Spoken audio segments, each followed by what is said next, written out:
You've signed on to be a keeper at the new Dungeness Light Station. What an adventure awaits you.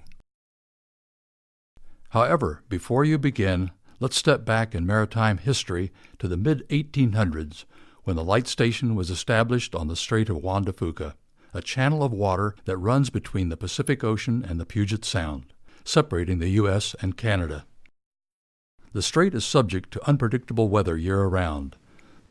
The rugged, undeveloped coastline makes it especially challenging to mariners because it is exposed to westerly wind and waves off the Pacific.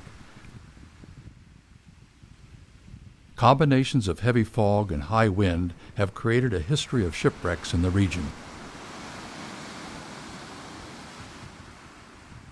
Now imagine yourself standing your watch on the deck of a sailing ship. Your cargo must make it to its next port of call. You may even be carrying passengers to Seattle from Alaska or Canada and must arrive safely. Your most valuable tool is your sailor's eye. You stand your watch evaluating constantly changing weather conditions. The wind is your engine, as there aren't many steam engines yet, and it can change rapidly.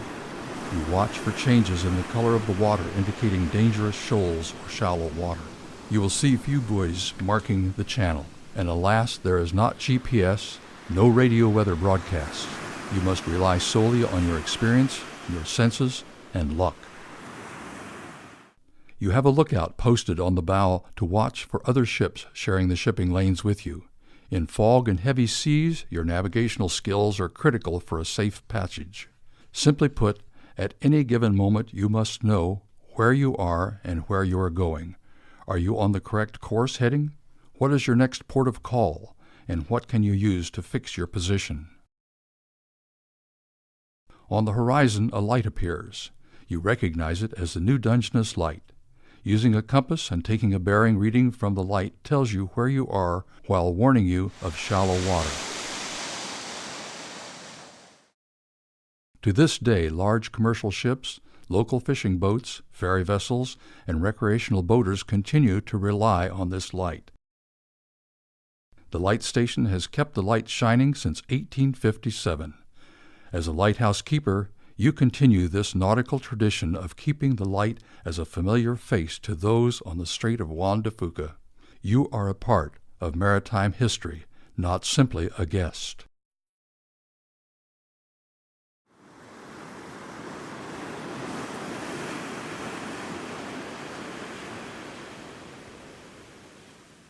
Your tenure as a station keeper begins at the transport station on Carlsberg Road, just west of Sequim. Here, you will find a place to park your car, meet your drivers for the trip out to the light station, and transfer your gear to the new Dungeness light station vehicles. Typically, you will be expected to arrive at the transport station about 30 minutes before your scheduled departure time, which you will find in your keeper's package. The trip to the light station takes about a half an hour. The drive out is along the Dungeness Spit and must be made at low tide. No, you may not drive out there yourselves. We have special permission to drive on the spit. Check out the tide charts on our website, and you will see that the level of the tide changes daily. The charts are important for visitors and keepers alike, as the only safe time to make the trip is during low tide. Also, keeping an eye on the tide charts will help you know when to expect visitors. You will be at the light station for a week, so getting you and your gear there is very important. You will have brought food and beverages, your personal belongings, probably a camera or two. In short, all the things you will need for a week's stay, including even your salt and pepper. A note about your food. As you begin to plan your meals for a week, it's a good idea to contact your fellow keepers to coordinate your menus. That keeps the cost down, reduces the load out to the light station, and it's a great way to meet your fellow keepers as you begin your watch. Packing your food and supplies in plastic tubs or coolers ensures that everything will make the trip safely. For those of you flying in, we have tubs and coolers which you may borrow. Just let us know ahead of your arrival. The light station is equipped with household paper products, so don't bring those. We encourage you to consider buying Light Station apparel from our website and bringing it with you. You can order t-shirts, shirts, hats, and fleece jackets ahead of your visit and have it mailed to you. It's another way to show that you are the keepers for the week. Plus, they're great for wearing back home. You are a walking advertisement for this unique experience. Your drivers are your guides. They'll instruct you on the best way to load your gear, give you your chore list for the week, and give you any last-minute instructions before you depart. The drivers are also an infinite storehouse of information about the Light Station.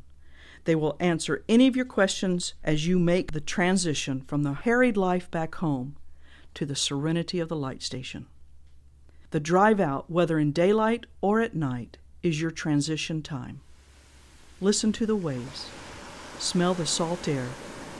Breathe in the majesty of this place.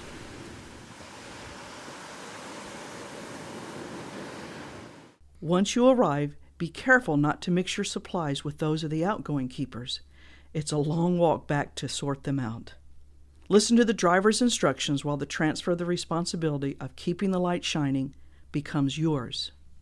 As an oncoming keeper, you'll have a tour of the keeper's quarters, be given the keys, shown where the manuals are located, and generally get a layout of the keeper's quarters. At least one member of your crew needs to have a tour of the technical aspect of the Light Station. Location of the lawnmowers, the sump pumps, the generator, and the like. The drivers will assist with these tours. The transfer often happens quickly because we are always aware of the tides. Once the exchange of keepers has been completed, take a deep breath and look around. Welcome. Experience the solitude, the quiet. We call this serenity. This is your station for 1 week. You are now part of a continuous line of keepers dating back to 1857 when the first keepers arrived. Your stay this week is a valuable link in the tradition begun by those early folks. Thinking about all the keepers who have been here before you actually helps you appreciate your light chores as you enjoy this unique working vacation. You are maintaining a long tradition of keeping the light shining.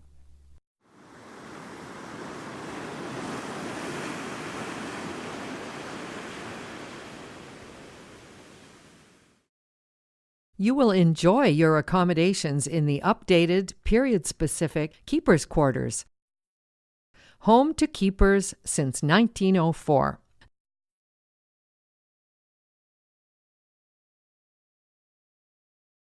There is Wi-Fi, satellite TV, a DVD player, puzzles, games, and reading material. But do bring your favorite games and your latest book. What's in the kitchen? Check out your keeper's packet that was mailed to you for a list of items. We think you'll find it very well equipped, except a dishwasher. You did bring someone for that task, didn't you? An important thing to know and remember, the Light Station is on a septic system. Think before you flush and use only the provided toilet paper. You have brought all your favorite foods and beverages to enjoy. The rule of thumb at the Light Station is pack it in, pack it out. We separate our garbage and recycling, returning all of it to the transport station at the end of your stay. Remember, we have no cleaning crew. You are it.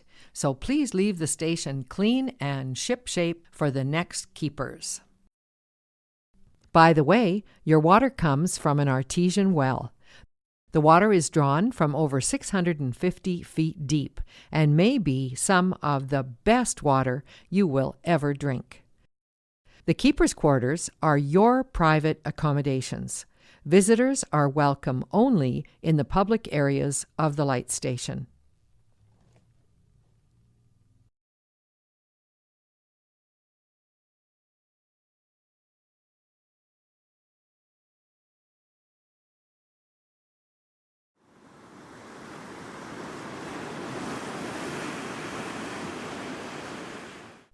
Now that you are here, what are your keeper's duties? One of your main responsibilities is to greet visitors and give tours to those who hike out the 5.5 miles to visit the lighthouse. Greeting visitors is fun and easy. Meet them on the grounds and welcome them to the station. Introduce yourself and let them know you are a lighthouse keeper. Ask them how their walk was. Offer to take their picture. Have fun with it. Share your enthusiasm for the light station. Many will want to know how you got to be a keeper. Tell them. Are you a storyteller? Have you heard about the massacre on Graveyard Spit? In the fall of 1868, a small party of Canadian Indians were camped on the new Dungeness Spit. The story of Graveyard dawn, Spit is in your keeper's packet and is a favorite of young and old. Generally, a tour to the light station includes going to the top, called the lantern room. There are 74 steps winding up the tower. Take only 4 visitors at a time to the top of the lighthouse. If there is a crowd, have 4 visitors and a keeper wait in the discovery room partway up the tower. Using the radios or cell phones is a great way to relay the visitors back and forth so the lantern room isn't overflowing. Be sure to keep another keeper on the grounds to greet other visitors. During the summer months, this division of labor is important, as we can have 50 or more visitors a day. The winter months tend to be less busy.